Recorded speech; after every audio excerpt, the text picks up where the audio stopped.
Ágúst, má ekki bara segja eins og þið eruð að ströggla bara ansi big time er það ekki þessa dagana? Við höfum ekki spilað eins vel og við vildum. Þetta var leikur sem við ætluðum að spila mun betur í og við teljum okkur geta ná betur úrslitum en við náðum í kvöld og síðustu leikjum.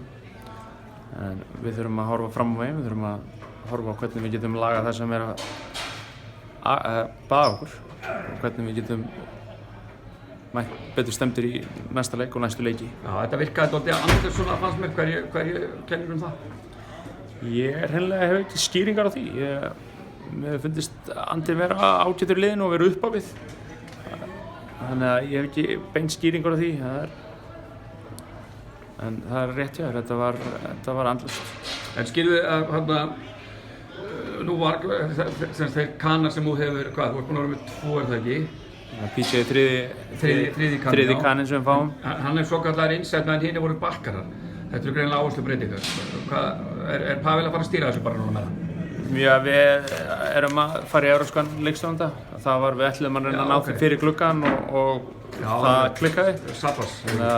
Þannig að við erum með flotta bakkara þarna eins og Ástór Atla sem er ungur og efnilegu bakvörður og hann er að fá mjög dýrmæta reynslu og átti mjög flotta mínútur á móti Stjörnunni og síðan það Bensi með mikla reynslu þannig að við erum alveg með bakkara og síðan erum við með Pavel sem hjálpar þeim með það en þetta er eitthvað sem við þurfum að leysa í næstu leikjum.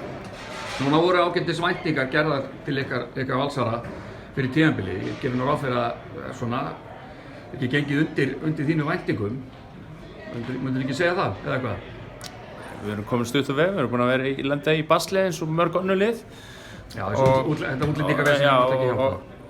Þess vegna, ég meina PJ er þekkt stærð og við vildum fara í þekkta stærð. Hann hefur gert nokkuð vel hérna á Íslandi, þannig að við vildum fara í svona nokkuð tryggan leikmann og hann var bara komið í gær og komast inn í þetta, þannig að það riðlar yfir öllu hjá okkur þegar við erum að breyta liðinu með svona stór gildi og með svona stóra pósta. Við erum að náttúrulega skipta leikstjóndur og sem núna erum við komin í PJ stóran, þannig að það er verið að riðla liðinu mikið. Þannig að við þurfum að finna okkar svona takt og það kemur og ég hef trú á því að við munum spila miklu betur en við erum að gera núna og við þurfum að finna lausnir á því. Það er engin skjálfti komin á Hlíðarenda, þá áttum við dapurt gengi undanfarið. Þetta erum við ekki sátt við þetta og við erum ekki ánægð með þessa stöðu og vildum vera búin að ná í fleiri punta en